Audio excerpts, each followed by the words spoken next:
కాంగ్రెస్ పార్టీలో చేరి ఆ పనికి మాలినటువంటి తీసేసిన తహసీల్దారులాగా ఆ 10 మంది పనికి మాలిన నాయకులను వేసుకుని రాజశేఖర రెడ్డి బిడ్డ రాజశేఖర రెడ్డి బిడ్డ రాజశేఖర రెడ్డి బిడ్డ అని తెలంగాణలో ఆయన పరువు తీసి ఆయన పేరు మీద పార్టీ పెట్టి ఆ పార్టీని తీసుకెళ్లి మూసీ నది లాంటి కాంగ్రెస్ పార్టీలో కలిపి ఇక్కడికి వచ్చి జగన్మోహన్ రెడ్డి గారి మీద నిందలో జగన్మోహన్ రెడ్డి గారిని విమర్శిస్తుంది. ఇదంతా కూడా మంచి పద్ధతి కాదు. ఆవిడకి ఏమైనా పర్సనల్గా ఉంటే పర్సనల్గా చూసుకోవాలి. వైఎస్ఆర్ కాంగ్రెస్ పార్టీ మీద జగన్మోహన్ రెడ్డి గారి మీద నిందలేసి జగన్మోహన్ రెడ్డి గారిని ఏదో చేద్దాము, రాజశేఖర రెడ్డి గారి ప్రత్యర్థులు దేబిఎన్ రాధాకృష్ణ, రామోజీరావు, చంద్రబాబు నాయుడు, రేవంత్ రెడ్డి వీళ్ళందరూ ఎవరో రాజశేఖర రెడ్డి గారిని సర్వనాశనం చేస్తానని చెప్పి తిరిగినాళ్ళు.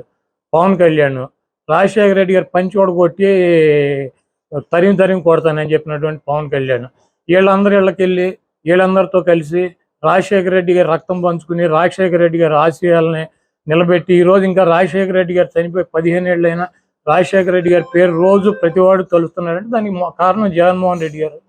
తండ్రి పేరు నిలబెట్టినటువంటి తనయుడిని నాశనం చేయటానికి వచ్చి ఇవన్నీ కూడా రాష్ట్ర ప్రజలు గమనిస్తున్నారు. తప్పకుండా కాంగ్రెస్ పార్టీకి, సోనియా గాంధీకి, రాహుల్ గాంధీకి మాడు పగిలిపోయేటట్టు ఈ రాష్ట్ర ప్రజలు ఈసారి 0% ఓటింగ్ ఇస్తారు. ఇంకోటి చెప్పుద్ది ఆవిడ ఏ రోగానికైనా ఒకటే ట్యాబ్లెట్, పోలవరం అవ్వాలన్నా కాంగ్రెస్ అధికారంలోకి రావాలి, ప్రత్యేక హోదా రావాలన్నా కాంగ్రెస్ అధికారంలోకి రావాలి, స్టీల్ ప్లాంట్ అయినా కాంగ్రెస్ అధికారంలోకి రావాలి, ఏ సమస్య తీరాలన్నా కాంగ్రెస్ అధికారంలోకి రావాలని చెప్పింది. అసలు కాంగ్రెస్ పార్టీ ప్రతిపక్ష హోదా వచ్చే పరిస్థితి ఉందా ఈరోజు రాష్ట్రంలో?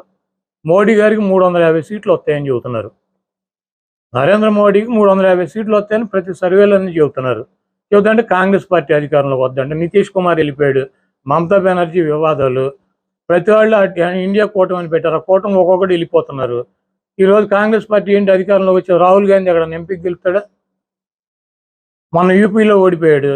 ఈసారి సోనియా గాంధీ రాహుల్ గాంధీ అసలు ఎంపీలకు గెలిచే పరిస్థితి ఉందా? అదో తీసేయడానికి సిద్ధంగా ఉన్న పార్టీని దాన్ని పట్టుకొచ్చి డిస్పోజల్ పార్టీని రాహుల్ గాంధీ మొదటి సంతకం పెడతాడంట. ఎక్కడ పెడతాడు మొదటి సంతకం? ఎక్కడ పెడతాడు? ఆ ఎంపీ కూడా కాడు. ప్రధానమంత్రి రాహుల్ గాంధీ అయ్యే పరిస్థితి ఉందా? మనం బతికుండగా రాహుల్ గాంధీని ప్రధానమంత్రిగా చూడగలమా ఈ దేశంలో? అది తీసేసిన పార్టీ 30 రాష్ట్రాలు ఉంటే కనీసం 25 రాష్ట్రాలు అసలు ఆ పార్టీనే లేదు. రాహుల్ గాంధీ ప్రధానమంత్రి అవుతాడు. రాహుల్ గాంధీ ప్రధానమంత్రి కాదు, ఎంపీ కూడా అవడు. చంద్రబాబు నాయుడు టీడీపీ తలుపులు తీస్తే వైసీపీ ఖాళీ అంటారు.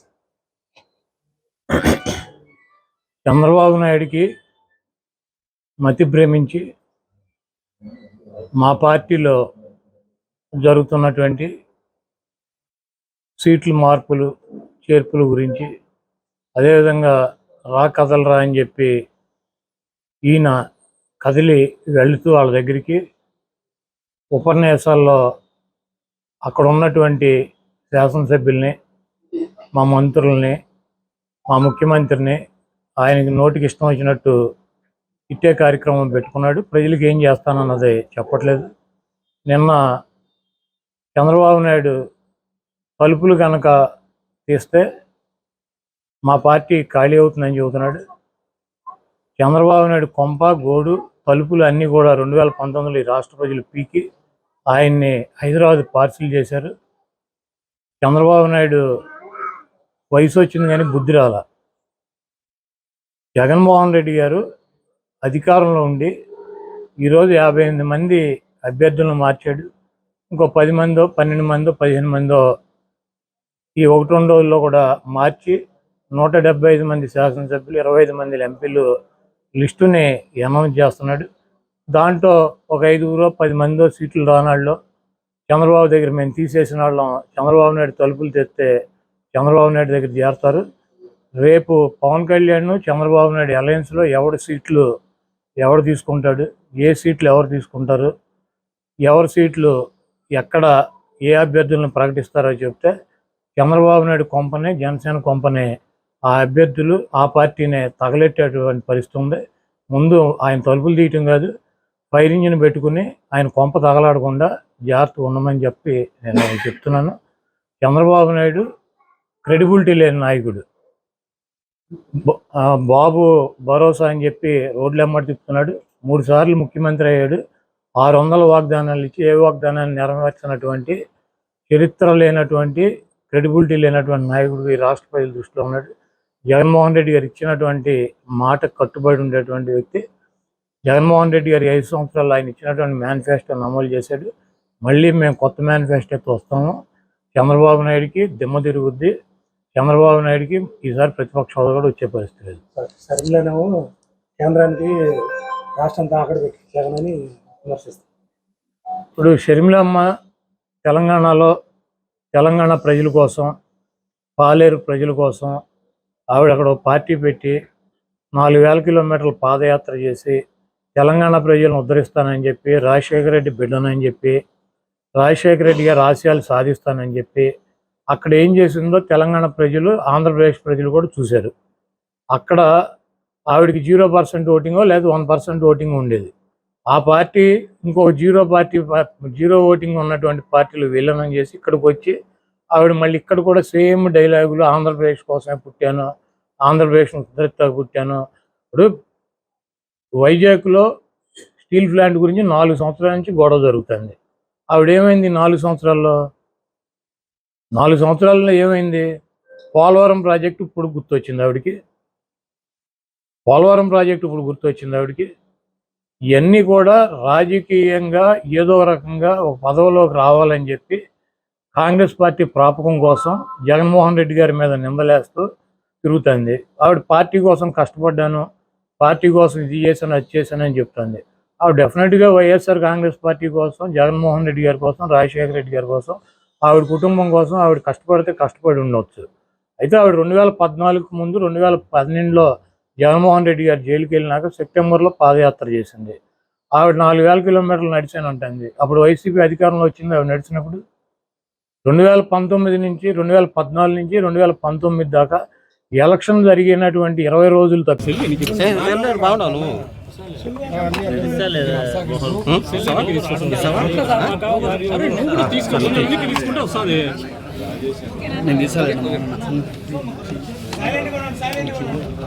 ఈరోజు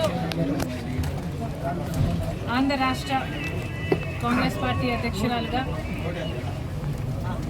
కాంగ్రెస్ పార్టీని బలపరిచే దిశగా నేనే కాదు, యావత్ కాంగ్రెస్ పార్టీ నాయకులు, కాడరు సమావేశాలు పెట్టుకొని ప్రతి జిల్లాలో వాళ్ళని మోటివేట్ చేస్తూ కాంగ్రెస్ పార్టీ రానున్న ఎన్నికలకు రెడీ అవుతాం.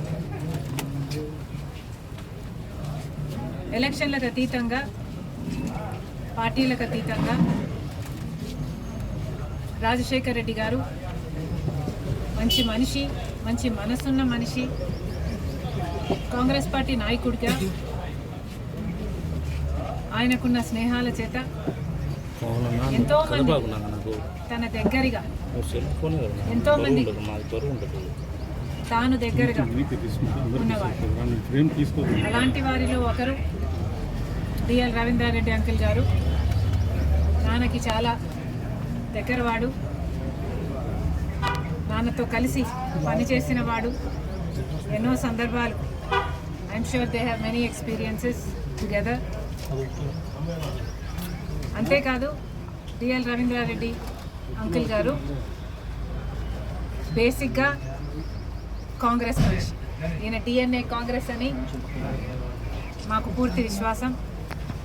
కాబట్టి ఇప్పుడు ఆంధ్ర రాష్ట్రంలో కాంగ్రెస్ పార్టీని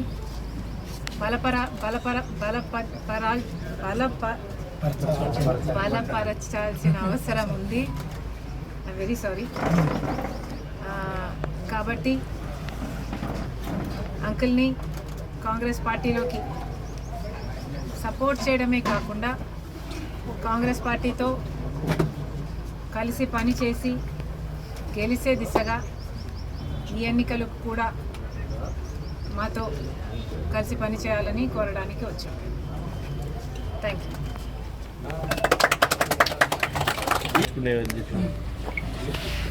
ఆ ప్రక్రియలో ఎంతమందిని వీలైతే అంతమందిని కాంగ్రెస్ పార్టీలోకి ఆహ్వానించడం జరుగుతుంది.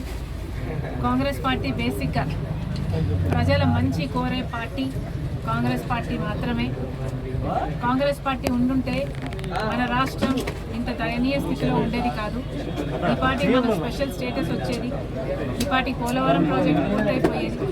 ఈ పార్టీకి ఎన్నో ప్రాజెక్టులు, రాజధాని అయితేనేమి, ఇలాంటి ప్రతి ఒక్కటి మనం సాధించుకునే వాళ్ళం. కడప స్టీల్ ప్లాంట్ అయితేనేమి, railway Kadapa to Bengaluru railway line అయితేనేమి, స్పెషల్ ప్యాకేజీలు అయితేనేమి, రాయలసీమకు ఉత్తరాంధ్ర, ఇలాంటివి ఎన్నో సాధించుకొని ఈ పార్టీకి ఆంధ్రప్రదేశ్ ఒక మంచి స్థాయిలో ఉంది. ఇవన్నీ జరగలేదు అంటే దానికి కారణం కాంగ్రెస్ పార్టీ అధికారంలోకి రాలేకపోయింది కాబట్టి. ఇది మళ్ళీ రిపీట్ అవ్వకూడదు.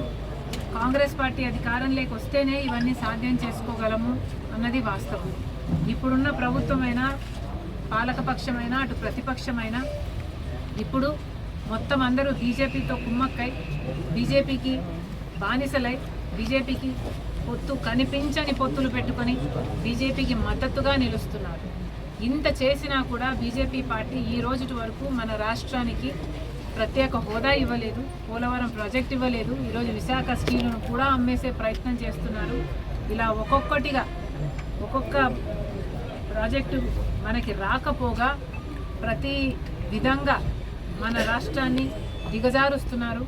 ఇంత అన్యాయం బీజేపీ పార్టీ ఆంధ్ర రాష్ట్రానికి చేస్తున్నా కూడా ఇటు జగనన్న గారు, అటు చంద్రబాబు గారు బీజేపీకే తొత్తుల్లా బీజేపీకే మద్దతు ఇస్తున్నారు. ఇది తగదు. బీజేపీ పార్టీ మన రాష్ట్రానికి ఏమి చెయ్యనప్పటికీ కూడా ఎందుకు ఆంధ్ర రాష్ట్రాన్ని బీజేపీకి కట్టబెట్టారు, బీజేపీకి బానిసలుగా చేస్తున్నారు, ఎందుకు బీజేపీ పార్టీ కైవసం చేశారు ఆంధ్ర రాష్ట్రాన్ని? ఆంధ్ర రాష్ట్ర ప్రజలకు సమాధానం చెప్పాలి. ఇది ఇలాగే కంటిన్యూ అయితే చాలా ప్రమాదం. మన బిడ్డలకు ఉద్యోగాలు రావాలన్నా, మనకు రైతులకు రుణమాఫీ జరగాలన్నా, వ్యవసాయం మళ్ళీ పండుగ కావాలన్నా, మనకు విభజన హామీలలో ఏ ఒక్కటి నెరవేరాలన్నా, అన్నీ నెరవేరాలన్నా కాంగ్రెస్ పార్టీ అధికారంలోకి రావాలి.